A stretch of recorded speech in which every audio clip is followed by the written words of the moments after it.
Success is predictable. It is by design, not by default. Genesis chapter 40, verse 3 to 4.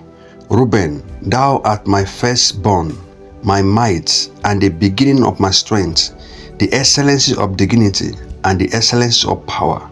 Unstable as water, thou shalt not excel, because thou wentest up to thy father's bed.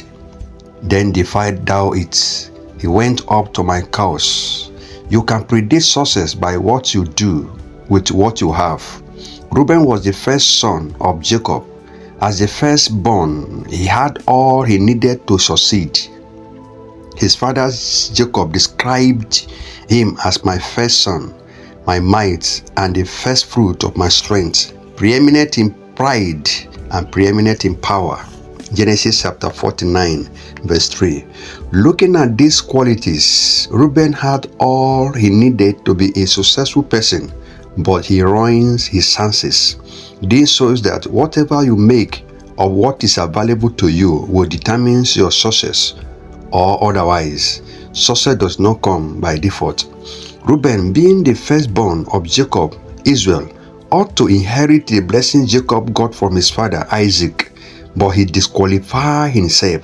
While Jacob dwelled beyond the tower of Eder, Reuben went and laid with his father's concubine, and Jacob heard of it. Genesis chapter 35, verse 12 to 22.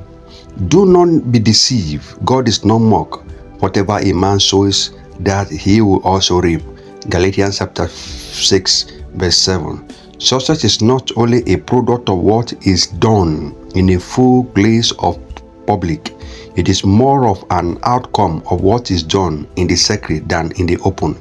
Successful people are disciplined. A former British Prime Minister once said, the secret of success is consistency of purpose. It takes discipline to have a defined purpose and stick to it, despite all others.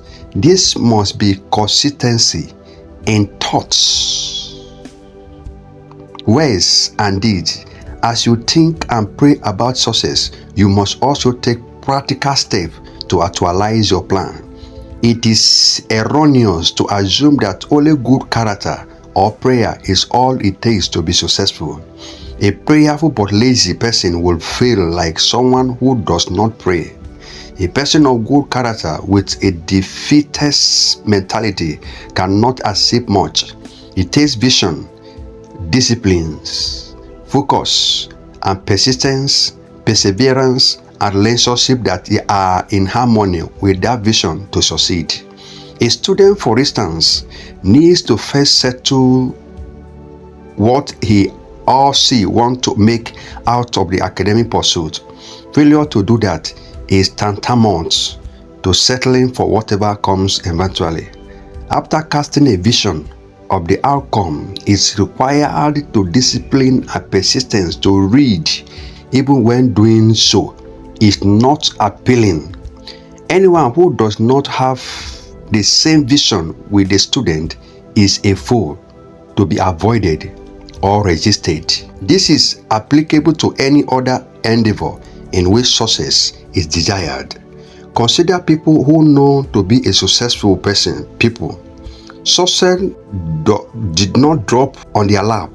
There is a measure of preparation or input that had gone behind the scene to make them succeed. In Proverbs chapter 6, verse 6, Reuben, though a firstborn, could not succeed because of his moral failure. Then that means what makes you successful is not just what is conferred on you, but what you make of what is available to you. God will not bypass diligence to just drop success on you on your laps. It is not by default. Hallelujah. God bless you all.